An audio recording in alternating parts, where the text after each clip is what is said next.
How's it going, Squad Nation? It's your boy Play, and today we're back again with another video. Today, we're actually going to be talking about Kingdom Hearts and one of my favorite characters in the series, Roxas. So strap yourselves in, because we're in for a long haul today. Now, I can't get into Roxas without talking about the main protagonist of the Kingdom Hearts series, Sora. And Sora, we all know about Sora. Happy-go-lucky kid.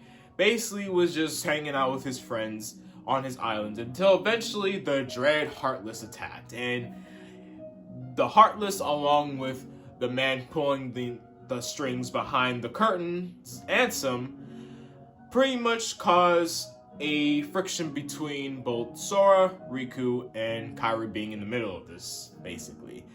Though Sora was able to find Kairi, Riku, who was controlled by Ansem, the man that caused this whole situation to go absolutely crazy, controlled Riku and made Sora and him fight.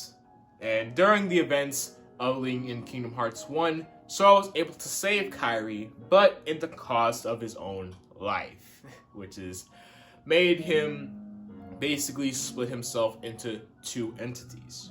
One, obviously being a Heartless, which is a being without a heart, and a nobody.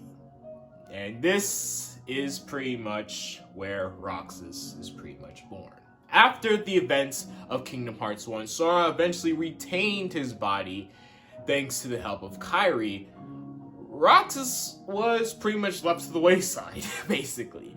Because of the fact that Sora was only a Heartless for only a pure moment, and he suddenly came back, Roxas was pretty much a physical body without pretty much any memories of his past life or anything. Only thing that was pretty much linked to Sora was that they both were pretty much similar. You know, because he was like a physical body without a heart, pretty much. Then enters the leader of the Nobodies, Xemnas. Xemnas wants to pretty much form a group called Organization 13 to pretty much open a way to a realm known as Kingdom Hearts, where pretty much all the collective hearts come together. And Xemnas believes that if he can pretty much activate Kingdom Hearts and pretty much, fill all the hearts up to Kingdom Hearts and all that stuff, then the Nobodies will finally become real people again, having hearts, And pretty much Roxas got joined into the fold as the 13th member. And crazily enough, he was the most important member of the organization, since he actually wielded the Keyblade, similar with Sora. And for those that don't know, one who wields the Keyblade and pretty much defeats the Heartless releases the captive heart that the Heartless has in their bodies, basically. In this case, this makes Roxas absolutely an absolute very, very, very, he had an important role. He had the most important role out of everybody in the organization by far, right? So pretty much throughout the rest of his, role in the organization, Roxas was pretty much slashing away Heartless, and all those Heartless released the hearts, and those hearts was being flung up to Kingdom Hearts. During his time in the organization, Roxas befriended two people, which was Axel, a fiery redhead, and a secret 14th member in the organization 13, Xion. And we're gonna get to Xion in a bit. So far, everything was just business as usual. Roxas was pretty much slashing away against the Heartless, doing his duty, right? Eventually, Roxas falls asleep, and Here's what I found. Okay, stop. Thank you, Siri. Roxas somehow falls asleep, and this is all due to the fact of Sora, because if you guys don't know, Sora's still pretty much alive and still doing his stuff. After the events of Kingdom Hearts 1, he was still trying to find his friends Riku and the king of the king of Disney himself, Mickey, basically, okay? He was trying to find him and Riku, his best friend. this led to a crazy, long, drawn-out story known as Chain of Memories, where Sora, though that he was able to somewhat find Riku, his mind and memories were pretty much fractured. This was all due to the fact of a nobody known as Namine, who had full control of Sora's memories and mind altogether, which is kind of freaking crazy if you think about it. But Namine, feeling completely bad for Sora and his predicament that she pretty much put him in, decides to put Sora into a pod for a whole year and just sleeping away while she gets right away to, pretty much fixing what she had done to Sora. So, yeah, pretty much that's the explanation as to why Roxas pretty much went to sleep for X amount of days, alright? But eventually Roxas would reawaken and it's business as usual, pretty much slaying Heartless and vice versa. But then eventually, Roxas' friend Xion, she falls asleep. And not only does she not only just fall asleep, but she also starts to pretty much getting weak within her powers.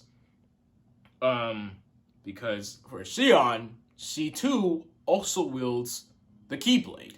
Yes, it's kind of crazy. Again, I'm gonna get into that.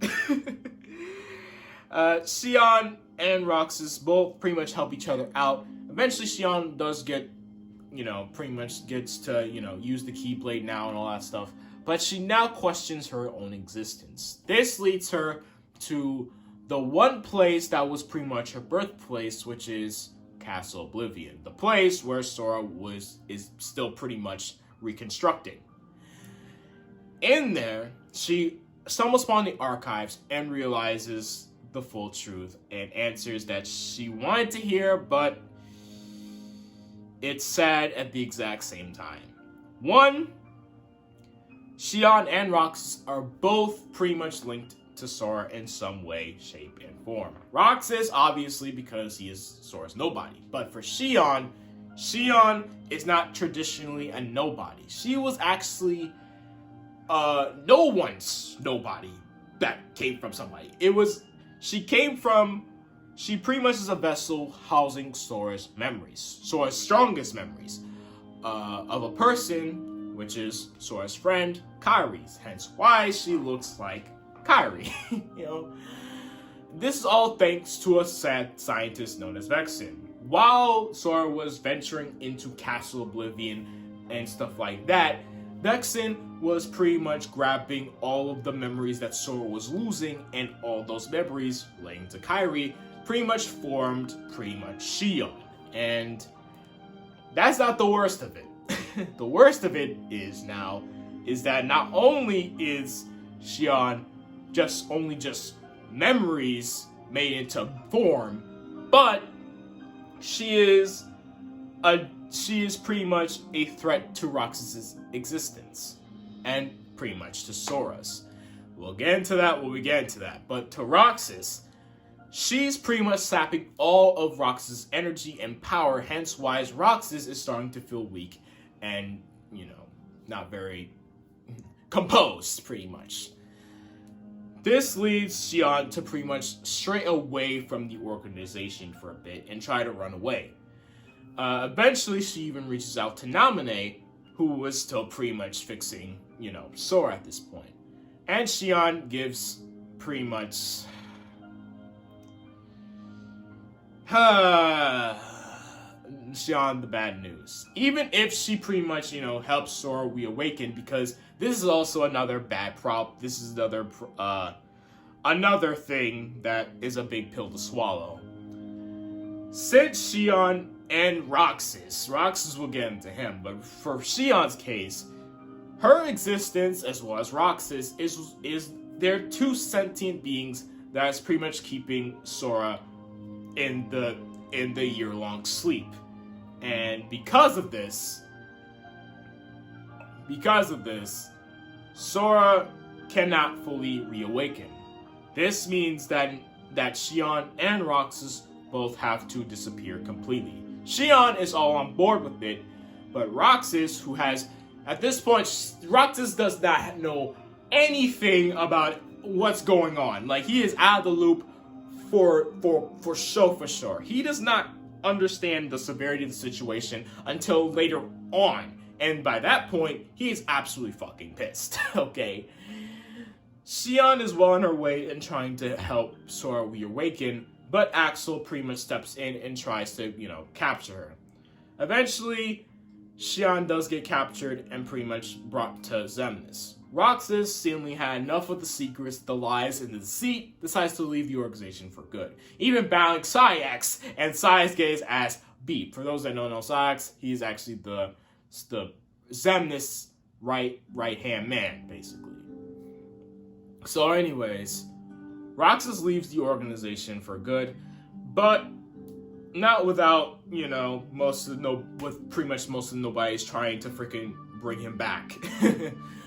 There's some consequences in leaving the freaking organization, okay? He wanders around for a bit, and eventually he stumbles to Xion again, but Xion is not who she seems now. Now that she is fully within her role and trying to play her part, she is now pretty much 99.99% in fully becoming Sora. But she needs one last piece to finalize her puzzle, and that is Roxas. So Xion and Roxas fight, but Roxas gains the upper hand in all of this. But as I just said before, because of what Roxas did and defeating Xion pretty much dies, but everyone who pretty much, remembers Xion will cease to forget about her, pretty much. Because of this, Roxas slowly begins to lose all his memories about Xion. All but one little piece that is still lingering within Roxas's mind. The one last piece that Roxas still holds deeply in his heart, a final wish from his own friend to stop Xemnas, to have his way with Kingdom Hearts. Roxas, with 2 Keyblades, by the way, 2 Keyblades, the most bad. I'm sorry, I just got a fanboy a bit. The nigga got 2 Keyblades, bruh. 2 Keyblades. And he don't see looking saucy right there. Oh my god, shout out to the secret movie. Oh my god. Basically, Roxas, with 2 Keyblades, storms into pretty much the world that never was, which is pretty much the realm where the nobodies reside in. And in there, Roxas fights off Marta, Heartless, and a mysterious figure that would later be known as Riku, Sora's friend. And the two duked it out. But eventually, Roxas started coming out on top. But eventually, Riku had a secret weapon in stock. With the power of darkness released within him, Riku became Ansem and defeated Roxas. After the battle, Roxas was later taken into a digital world datascape where he was programmed as a normal teenager living out his final days in summer vacation. Yes. Anyways, while through the 1, 2, 3, about after like the few days of summer vacation left, Roxas was starting to fully remember all of his memories in the organization, thanks to Namine, who pretty much is feeling bad for Roxas' predicament, and of course, Axel's intervention in trying to bring Roxas back into the fold in the organization. Roxas, fully remembering what he was and all this other stuff, Roxas pretty much goes to town and just pretty much tries to pretty much oppose his fate, but he can't do that. After defeating Axel and meeting with the unknown man known as Diz, who pretty much put him in the day escape to begin with, Roxas becomes outraged and pretty much slashes Diz as he realizes that he is nothing more than a mere tool trying to reawaken a guy who is supposedly have a better destiny than him. But eventually, Roxas' efforts is pretty much short-lived, and he then goes face to face with his other half, Sora, and delivers the most painful and saddest lines in Kingdom Hearts history.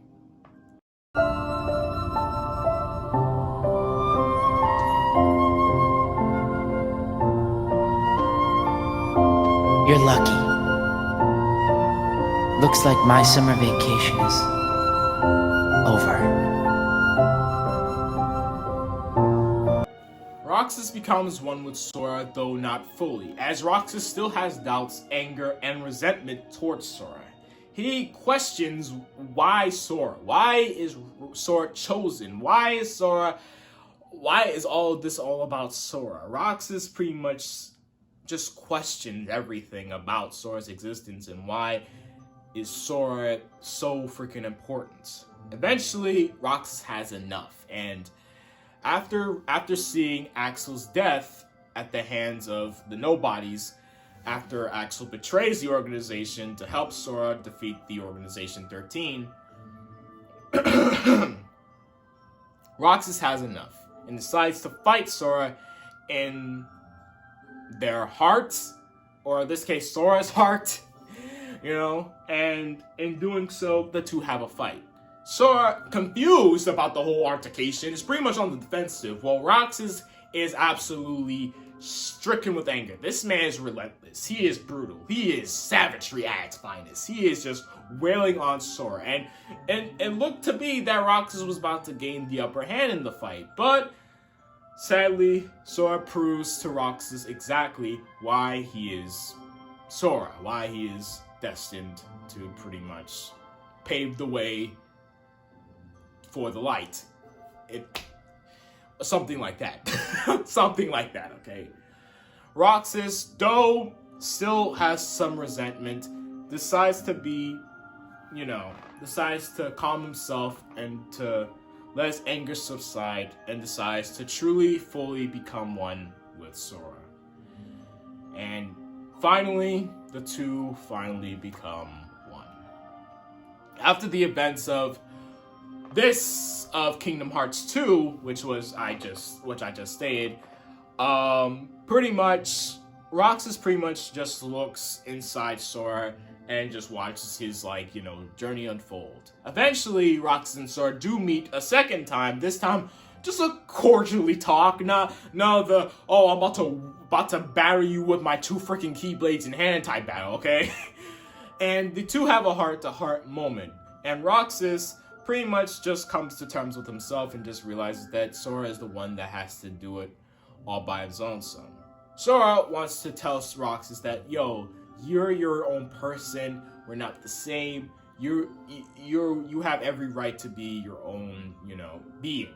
Roxas, though he is content with what Sora said, he's happy, but he's also sad by what he said, because it only proves Roxas' point that Sora is the one that has to be the one to pretty much go on these crazy journey to freaking pave the way to the light and all that good stuff, right?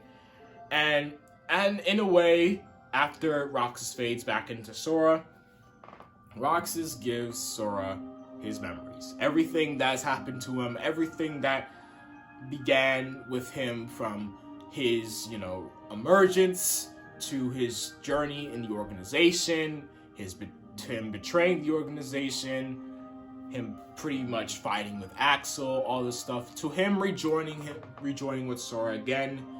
All of the memories flood to Sora, and Sora becomes emotionally but mentally aware of just the pain that Roxas has felt during the events of Kingdom Hearts 358 Days Over 2, which was Roxas's full story of why he became or how he became into the organization, and then obviously in Kingdom Hearts 2, where pretty much he's, you know, trying to fight his way for resurgence and, you know, during the data world or whatever. So after that, we don't really see much of Roxas again until eventually into Kingdom Hearts 3, where he helps Sora defeat the Organization 13 finally, and him and Xion and Axel both pretty much live happily ever after until this 4th game comes out. But anyways, that's pretty much it. The story of Roxas, of how he became to be, how he became a part of a crazy organization known as Organization 13, and why he's such a freaking badass. Well, I already told you why he's so fucking badass. 2 Keyblades in hand, fighting off an Armada freaking Heartless by him goddamn self, and also to just reiterate again, if you guys didn't watch my Sora versus Naruto video I did a while back, Roxas' speed feeds out the fucking wazoo. Like, this nigga literally hopped from Sora's body and then came right back in literally nanoseconds. With no spaceship, mind you. With no spaceship. This nigga went from galaxy to galaxy and then galaxy to back. Like, with literally no second. It was great. Like, Roxas he's such a good character. I love him, bro. I love him. But before I end this video, do I sound very, very stressed or just very irritated, forgive me. My camera just keeps on cutting out whatever. So I have to like basically record over certain basically footage that was either corrupt or just could not record at all. That was just completely lost. Oh, fuck myself. I'm sorry, but this was just the most hardest video I ever had to do, because regardless of me trying to explain Roxas' story, I was also dealing with camera shit. Camera bullshit, bro. I can't. Let's just end this video. Anyways, hope you guys enjoyed. If you guys did, like this video, comment down below, share this video across social media if you can, and subscribe if you are new to my channel. This is PlaySide signing out, and as always, thank you guys so much for watching. Peace.